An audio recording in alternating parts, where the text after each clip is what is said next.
Hey everybody, John the Economist here, and I know it's been a little bit. I've mostly been busy finishing up my master's in economics, plus working two jobs, plus running a football podcast through the fall. And for that reason, I haven't been doing as much econ and finance content, but I did want to take the time to talk a little bit about the markets because FTX, which I believe is the second or third largest exchange, essentially went under today. And there is a non-binding letter of intent that suggests that Binance is actually going to buy them. Whether or not that actually plays out, I'm not sure. But I just want to talk a little bit about, the market as is and some of the, same kind of indicators and refreshers that I look at just so that we kind of know where we are in the market. So the first thing that I want to do is just kind of point to this tweet that I made on October 19th that says history doesn't repeat, but it often rhymes. Take a look at the equities bear markets and the Bitcoin bear market and tell me we don't have lower to go. There's at least one more move down left. I could be wrong, but I'm quite convinced, right? And when I say history doesn't repeat, but it often rhymes, if you look at the structure of the 2018 Bitcoin bear market, you can kind of draw this line in the sand, right? I'll make that white so it's easier to see. You kind of draw this line in the sand. And you'll notice that it successfully bounces off that line, quite a few times, but constantly puts in lower highs. And then eventually it broke beneath that and the floor fell out and that was bottom, right? Now, the structure of the current bear market that we're living through, I would say looks totally different from this, right? It was first of all, a double top. We don't really have a double top structure here.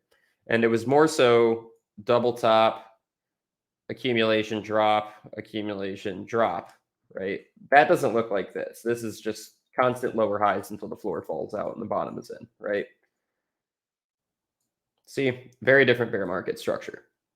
But we take a look at kind of the ending of the 2018 bear market, and we do kind of see the similar structure to this range that we were just in, right?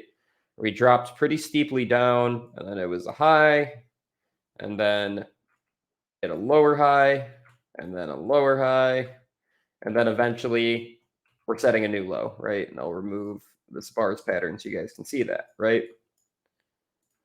Lower high, lower high, lower high, setting a new low. Lower high, lower high, lower high. You can consider this a lower high, and then we go down and set a new low, right? So this is just something to consider that just because Twitter is saying the bottom is in, or your favorite analyst that you like to watch says the bottom is in, they have no indication whether or not that's actually the truth. And what they're basing that off of is you just see this bounce at this area at support. And right now we're even seeing a bounce at support here, right? Which is this area that I'm referring to is about 18,000 to 18,500, right? And we bounced off of it here.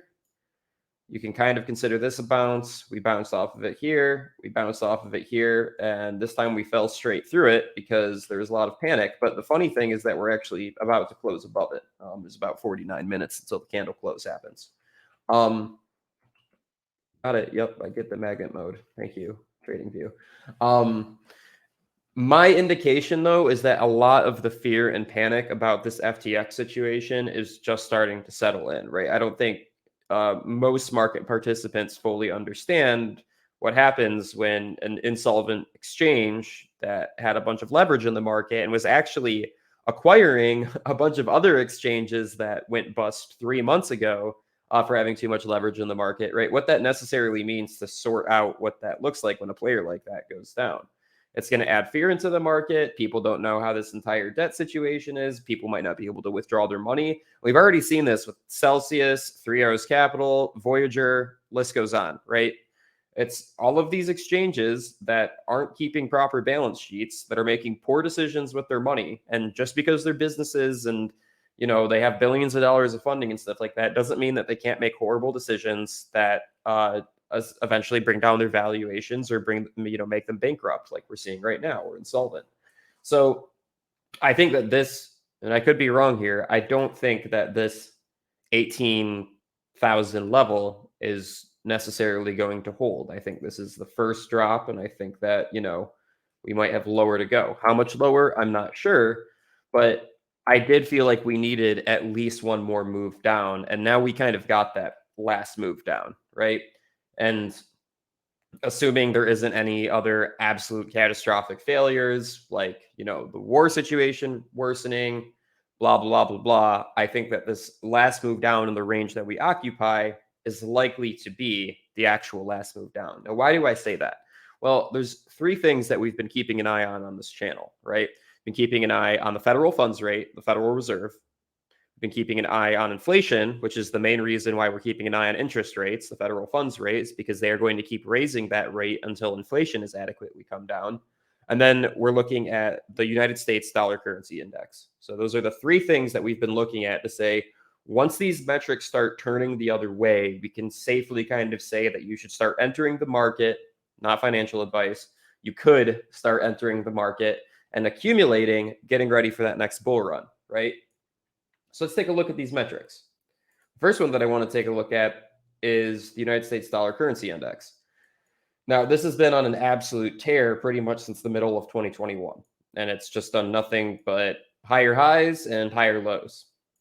Now, for the first time, and I am not prepared to call this a reversal yet, so do not put words in my mouth, but for the first time, we're actually seeing a little bit of weakness. What do I mean by that?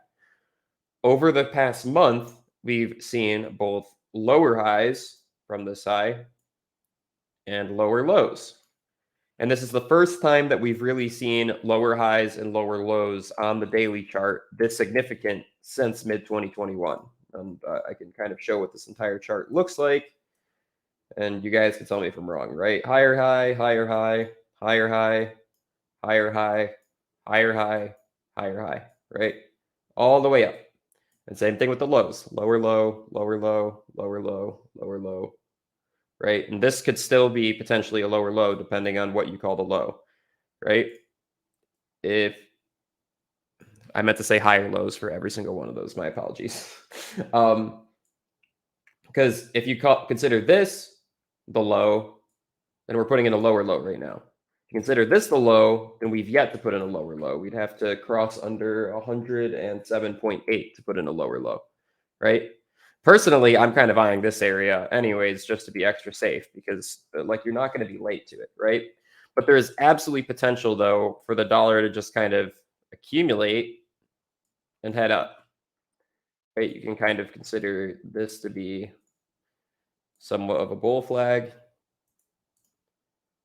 and this heading up from here. That's 100% possible, but I do have to be honest with just the way that I've been measuring this market and say this is the most weakness we've seen from the dollar since mid 2021.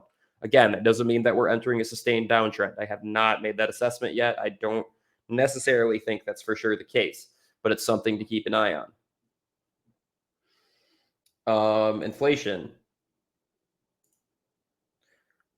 has not come down yet, and we get another inflation report tomorrow. I'm trying to find, there you go. This has not come down yet. Not PCE inflation and not CPI inflation, right? And PCE is the one that the Federal Reserve primarily looks at when making judgments about raising interest rates. So taking a look at PCE inflation, we have not started to come down yet. There's possible that we could start topping out here, right? And I do have I have the CPI inflation rate somewhere around here as well. There we go. Right? Like it's possible that we could continue coming down here on the CPI and the PCE inflation. It's possible. But again, like we haven't seen enough data to show that this is going to be a sustained downtrend. It could just chill here and then keep going higher, or maybe it just sticks around, right? And it's just stubborn and it doesn't want to come down yet. It's possible, right? And as long as inflation is high, the Federal Reserve is going to keep raising interest rates. So that's the last thing we look at is the federal funds rate, which is still going up and probably has a lot higher to go, right? Jerome Powell said this. They're going to keep raising rates until unemployment and the housing market become a problem. I covered this last video. I went and highlighted the exact words where he said those things. This most recent FOMC that happened a couple weeks back, he said exactly the same thing, right? That inflation's still running hot. The economy is still running relatively hot, right? The job market has not slowed down in any catastrophic way. The housing market hasn't tanked in any catastrophic way. And for that reason, we are going to keep raising rates until inflation gets lower. He's been repeating this like a broken record for months now, and I think he's quite serious about it. Current forecast suggests that 4.5% to 5% is where we're going to see this terminal rate at, right? Which terminal rate means stop. And again, this doesn't mean that we need to see interest rates start coming down in order to see a bull run again. We just need to see them stop raising the interest rate, right? In fact, as history shows, when the Federal Reserve announces that they're going to lower interest rates, that usually suggests that the economy is rather weak. And for that reason, the market usually drops according to that as well, right? So the best scenario that could happen is that they raise them up to whatever terminal rate, and then they just keep them flat. And as they keep them flat, we see inflation start to drop. And then as we see inflation start to drop, maybe the markets get a little bit more risk on again, and we see the United States dollar currency index start to drop, right? So, I'll be keeping a close eye on what the Dow and the Nasdaq and the S&P 500 are going to be doing here, right? Because if you draw parallels to 2008, these kind of hung out and then they just dropped, right? Now, every bear market looks the same for the most part, right? You essentially just have a series of lower highs and lower lows. So you don't want to just go and say, oh, this is the exact same thing as 2008. This is the exact same thing as 2000 or the 1970s, right? None of these are going to play out in the same way. History doesn't repeat, but it does rhyme. So what you want to be looking out for here is, again, the equity setting a lower low and putting in a last move down. And again, once we see all these last move downs, that doesn't necessarily mean that I think the market's, completely bullish again. We're completely risk on again. We need to look at the data as it's coming in. We need to look at inflation, dollar index, the federal funds rate, see what those things are doing. We need to see what the market's doing. We need to see how the economy is behaving. We take a look at these things, and then from there we can kind of assess, okay, like it might be reasonable to say that that was bottom and we can start accumulating, or at least we're close enough to bottom that we don't care. So that's kind of what you want to be looking out for. I'm in the middle of getting that one move lower than I wanted. Personally, I'm starting to accumulate all the cash that I had sidelined. That's not necessarily saying that's what you should do.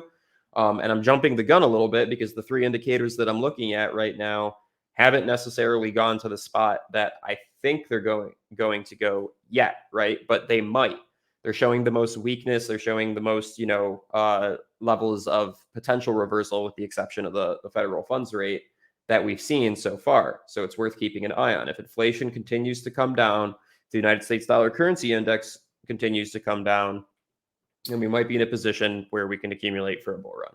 So that's all I got for now. I still really want to do a more in-depth video on just explaining Bitcoin's mechanics and the value that it has based off of those mechanics. But just haven't really had the time. That one's going to be a little bit more academic, and I want to make sure it's properly fleshed out, and that I, don't mess up any of my words or definitions or things like that. So hope you guys have had a wonderful Tuesday, and I also hope that you either traded this market effectively or weren't hurt too bad by FTX going under.